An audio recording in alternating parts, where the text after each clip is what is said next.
don't see anything working. Let's go over to LinkedIn. LinkedIn doesn't have me signed in because that bot is killing me over there.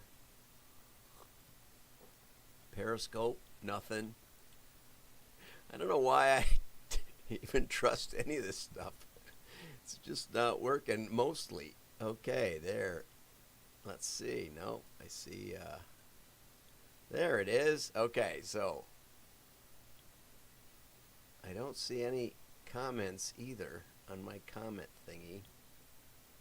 He's a riot. Oh, yeah. Okay, so I hear it. I see it over here on LinkedIn. Let's see if it's sound. There it is. Okay, so don't hear any sound, but I see sound. I don't see any comments either. Nope, nothing. No sound on LinkedIn. I see it over on Periscope. See if we got any sound there. Okay, so I hear it. I see it over here. Okay, that's because I had the sound off. There it is. Okay, so don't hear any sound. See, you got so many buttons and so many options. Nothing works. LinkedIn Restream seems to be working, but it's not showing me anything going live. Don't know why. It's just amazing today. Live studio. Well, we're going to go with it because what else can we do, right? Yeah, that seems frozen. Periscope seems to work, and I got, oh, hello. Hey, Tony, where are you at? LinkedIn. Is that working over there, LinkedIn? We got to just trust it. 5, 4, 3, 2, 1. I'm John Miglosh for the Wisconsin DMA and the International Society for Strategic Marketing. I really should just go with it and not even care, right? Okay, well, let's go to Jimmy John's, and we can edit all this out for those of you who've been patient. Because, oh, good, Tony, thanks. Yeah, I can't hear me over there on LinkedIn, but that's okay. Let's go over to Jimmy John's. Tony Balonovich here. Oops, that's Tony Baloney. Now what? Oh, now I got to start over. This techie stuff is just a nightmare. Okay, here we go. Here goes Tony Baloney. This is a Super Bowl ad. You're going to see it here first. Tony Balonovich here. People call me the king of cold cuts. The sandwich business has been real good to me. But now I got this Jimmy's John's showing up on my turf. I'm Jimmy's John's, and I have high-quality, reasonably priced sandwiches. Big deal. You got all natural meat sliced by hand. I got turkey and ham made by science. I'm good. I'm coming for you, Jimmy's John's. This is war. Sandwich war. Okay, so there's a longer version, but you get the gist of it. And, I'm not into sub sandwiches all that much in the first place, but I thought we'd start with something fun. Okay, now let's get over to the tragedies of life here. Okay, this is from Brand United. What direct mail looks like in 2021 and beyond.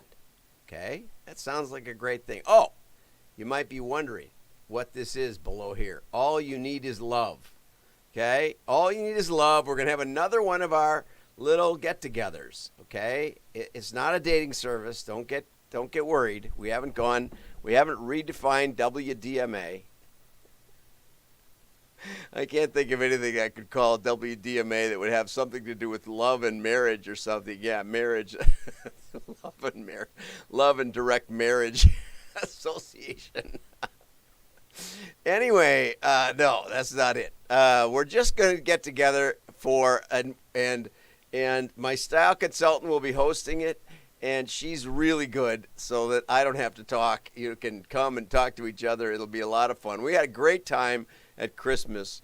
We had about 10 or 12 people, and it was just fun, but we're all marketers, and we're going to be talking about marketing, but it'll be Friday the 12th, also my birthday, so you can come just to say happy birthday, and we'll figure it out somehow as we go, like we always do, and the style consultant has some ready-made questions to get us started, so we'll all be talking about what we love about marketing or what our greatest memories are or something like that. And I think an email might have just gone out like 5 minutes ago or something, and we'll have another one earlier next week, and I'll just keep this blinky thing up. I love this blinky thing. Okay, so the 12th, Friday the 12th, 3 p.m. Central Time. That's 9 p.m. if you're in the UK. Yeah, stay up late. It's a Friday night. It won't kill you, right? I know it's past your bedtime. Don't worry about it. Okay, so let's go on to the important stuff. Direct mail. What direct mail looks like in 2021 by Sarah Manone, I believe is how you say it, but I don't know. I'm just making this up. It's from Brand United, which has a lot of good stuff in here. Basically, it starts off with the proliferation of electronic communication annoys people. Yeah, right. You know, that junk mail thing, we did the junk mail thing earlier in the week. It's, you know, you can't help in advertising. You can't help talking to some people that aren't interested. You know, I'd walk a mile for a Camel. That was when I was a kid. By the time I was old enough to smoke, they would ban the cigarette ads. But I still remember it. Did that offend me? No. I think the Camel should be walking for you, but that's different. I can still remember the Winston tastes good like a cigarette should. And cross your heart bras, lift and separate. I never bought one of those either. But, you know, you were messaged to. See, part of the point of advertising is to talk to people who may not know they need your product, may not even know the product exists, right? May not know there's a better sub sandwich, Jimmy John's. I'm not sure it's better. It's sure not better than my wife's Italian subs. Man, oh man.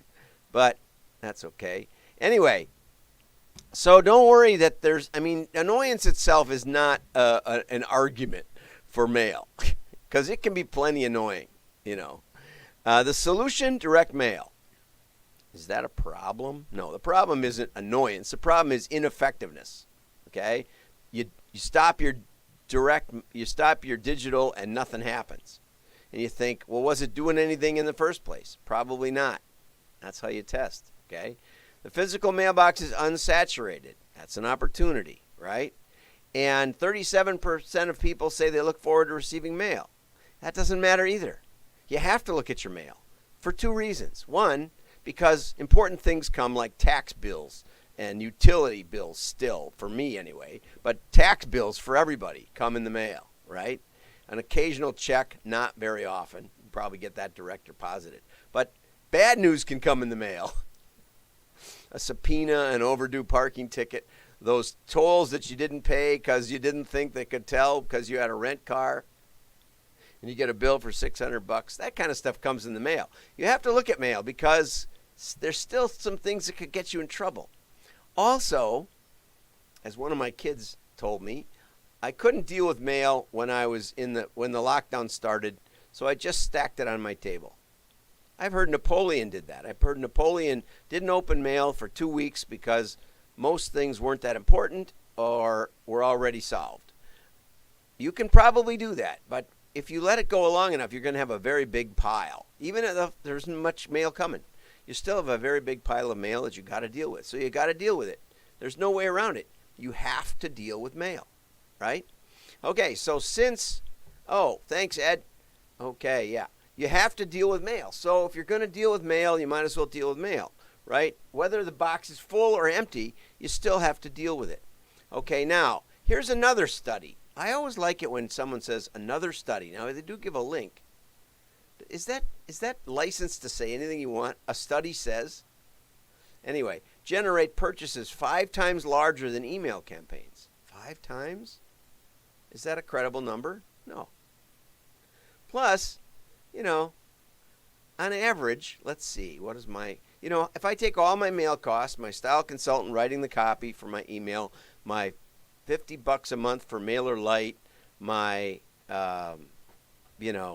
aggravation. Boil it all down. We maybe do 10,000 pieces of email a month. Okay, boil it all down. If we spent $100, that would be, if $1,000 it's not even 500. But let's just say $500 a month to do all of that. Okay, that's a nickel a piece. And if you can get in the mail for $1 a piece, then mail is 20 times more expensive. Okay? mail is 20 times more expensive. Or if it's 10 cents, it's 10 times more expensive. The email is 10 cents. Okay, so that means that it doesn't matter that it's 5 times more effective if it's 10 times more expensive. Sometimes I wonder if anybody reads these articles that they write. I just don't really know. Okay, on top of that, mail has staying power. No, it's not on top of that. If with all that staying power and with the unexplored mailbox and empty mailbox, you still only get 5 times more response, then it's half the ROI. Okay? And then, in addition, combine it with you're spending the money anyway on email. So what's the point? Sorry. If that's what direct mail looks like and beyond, there's not much point to it. And I don't think it gets any particularly better. Sorry. I may not link to that author. Let's see, what's her name again? Sarah. Okay, Sarah. Happy to hear from you. If I'll put your name on it. But vacuous numbers, vacuous logic, and no ROI. Okay. Okay. So now our next one, better ROI in 2021. Okay, business to business community. Okay, did you know that direct mails? Interesting that this is plural. I've never seen that before. I'm not sure where this is coming from. But anyway, direct mails have a response rate of 5% compared to less than 1% for email. So that would be maybe the same study that says it's 5 times better. But it depends. It just depends. It depends on a lot of things. I've had companies that run consistently on 0.5% response and grew and were profitable. They had a very big average order size, but you can do that, right? Or I've had people that get a couple of percent response and don't make money at all. They have a low item commodity product, like Blockbuster's trying to talk me into helping them. It didn't make any sense. Okay, the cause of such heavy response is simple. Direct mails are more personalized and tangible. Well, tangible I'll grant. More personal, I don't know how. I don't know how it's any more personalized. But anyway, now a new study, says 73% of Americans like to receive direct mails over digital instead of digital. Okay, does that matter? No, doesn't matter. What's the effectiveness? We're going to get to that, okay? Now, don't just use a mailing list, use validated data. Okay? Take your buyer persona and combine it with market research. Okay, so, I've told you about Windham Hill Records. They called me up and said, would you help us with our catalog? We don't need to make money. And I said, I don't work with people who don't want to make money. And so they hung up. And a month later, they called back and said, we've decided we want to work with you. I said, do you think you can make money? Well, if you think so, we'll give it a try. Okay, so that's fine. So they fly me out to San Jose, beautiful place. We had some great oysters and great coffee. That was back in the day when we didn't have a coffee place on every corner. And they told me, and some of the work that you do as a consultant is to learn to keep a straight face when people tell you stuff. But they said to me with a straight face, they said, well, our market research says that all our customers are men 35 to 55, high income, high education. Sort of like Silicon Valley people. But we rent those kind of lists. Remember, they've done this with market research and a buyer persona. But when we rent those kind of lists, nothing happens. Well, later I looked up the numbers, so I'm not doing this just off the top of my head. But there were about 13 million people, men, upper income, upper education, 35 to 55 in America. 35 million. I said, how many of these little CDs do you get rid of in a year? And they said, about 4 million. I said, okay, that's good. And mostly at retail, right? Yeah, right. Meat retail. Okay. I said, did you ever think about that even by those numbers, even if all your customers, 100% of your customer persona was that description, you're still only getting to about a third of them, even if they only bought once. If some of them buy twice, then it's even less. Okay? So just because all your customers are that does not mean that all those kind of people are your customers. Does that make sense? Of course it does. the inverse is not necessarily true. Does anybody take logic anymore? No. So anyway, I said, okay, that's nice. I'm not surprised it didn't work, because maybe they don't like your music. And not 100% of your customers are going to fit your customer persona. As we covered yesterday in the buyer decision process, or that hexagon, James, I can't remember your last name. Anyway, that was just unbelievably great. But people don't follow the patterns that you lay out for them. They don't follow your customer persona, and they might be buying baking soda to keep their refrigerator nice rather than to do baking. Who knows? Although now a breakthrough market might actually be baking, because I guess in the pandemic a lot of people took up baking, and I increased my baking. All that said, I told him, why don't you put a card in your little CDs that you get rid of at retail and say, well, did you know we have a catalog? Would you like one? He said, really? I said, yeah. So within about 6 months, we generated 600,000 names of people who wanted to receive a Windham Hill catalog in the mail. And we got, I don't remember, a 15% response. What did they say the response rate is? Yeah, it depends. Yeah, it sure does depend. Thank you, Mackenzie. Hey, Michelle. And so, yeah, it depends. So 15% response, 90,000 new customers. And guess what they did? They hired me for hundreds of thousands of dollars a year to keep that growth going. No, wrong. They sold out to BMG Records for 15 or 17 million. The owner got rich. I made my $5,000. But the point is, it depends, right? And yeah, postcard, it could be a postcard, it could be a catalog, it could be a lot of things. And how do you do allocation? And all these studies, they don't know what they're doing in attribution. They don't know how to tell which caused more impact, the mailing or the email. And they're all advocating that you combine the two so you don't have a clue what's going on. Here's the best. Launch and test. I love this. This is great. Now this is real. This over here. Oops, wrong way. This is real. I have to point the opposite of what I think because I don't flip it around. Anyway, IBM hired me. Actually, Gray Direct, the ad agency, hired me to do the numbers, to pitch IBM. I said, well, which numbers do you want? The ones to get the account or the ones that I think will happen? They said, well, why don't you give us both? I asked him a year later, what happened? And they said, well, you were right and you were right. We got the account and it did exactly what you told us it really would do. So anyway, they put me in a big room with IBM, and and IBM was launching a catalog for the AS400s. This is back in the day, and they said, well, how much does a catalog cost? They said, oh, you can do a nice one for $1 or so. And funny, you still can. That's the amazing part. That's the amazing part of the U.S. Postal Service and the print industry. It's unbelievable. The lists have gone up a bit. The postage has gone up a bit. But you can still do a pretty decent catalog for around $1 or even less. So the world is an amazing place, I have to say.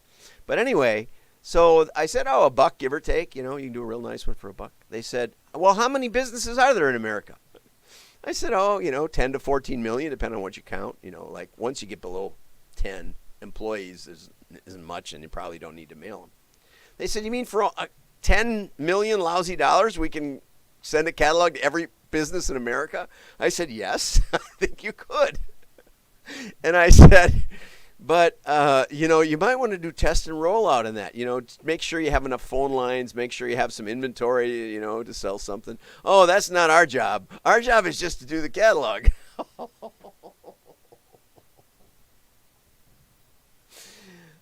So they just mailed, I think that, I tried to explain test and rollout, but they didn't listen. And they mailed like all 10 million on one day. And they got so many orders that within 2 days or something, they were sold out of everything. And the phones were jammed. They couldn't place an order. Good morning, David from Sacramento. And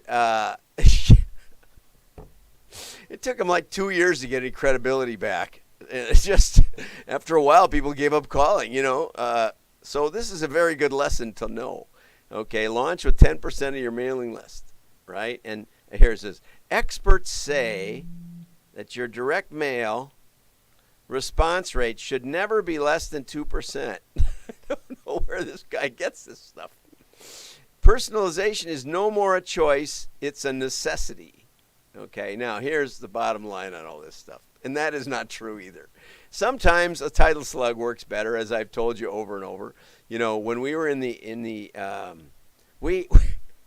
shouldn't tell you this story. It's a good story though. So AT&T decided to hire a questionable vendor that was inept for their imprinted merchandise business. They had designed a globe. You know, remember the old globe that was on the AT&T logo? Well, anyway, they got a vendor that didn't know what they were doing and didn't have enough inventory and couldn't really personalize to the division level. So AT&T employees for their picnic didn't want it to say AT&T. They wanted to say AT&T long line division or whatever it was. So all the other merchants and decorators in the country were getting orders from AT&T people without really knowing what they were doing either. And so we got a letter one time from AT&T corporate legal saying that we were no longer allowed to take an order from an AT&T employee. So we went to our fancy law firm, I think it was the biggest one in Foley and Lardner, good, international law firm, and they said, "Oh, AT&T doesn't have a leg to stand on, but they could sue you, and it would be a lot of trouble, and you won't win, but they'll just beat you to death. So you might want to stop this." Well, instead, I called up AT&T and I said, "Well, would you send us?" Because they had asked us to bid on the original RFP. This is too good a story. So anyway, they'd allowed us to bid on it. This may prove personalization. It may not. I don't know. But I said, "Could you send us the rule book on how you do your logos?" So they did. And what I found out was there were 6 different globes unknown to me. And if they were in a small size, you'd use one with very few lines. And if they're in a big size, it had lots of lines, okay, like only 6 or 12 or 9. And if it was on a light surface, it had one use of the globe. If it was on a dark surface, it had another. Because if you put the wrong one on the wrong thing, it would look like it was a dented-in globe instead of a shiny globe. Fascinating. I had never figured that out.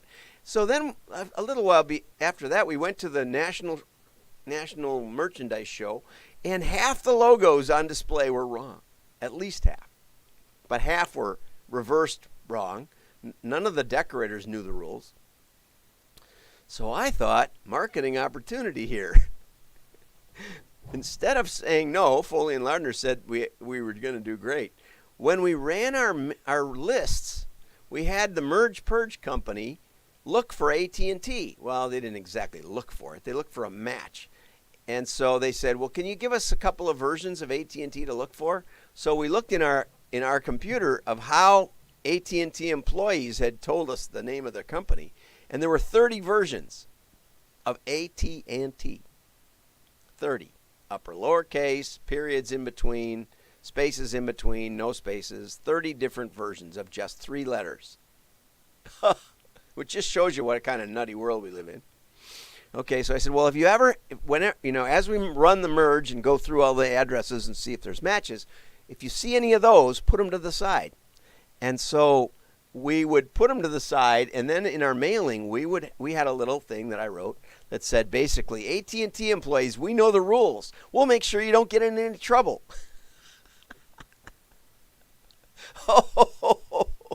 Man, that outpulled our hotline. That outpulled our best customers. That was the best thing we ever did.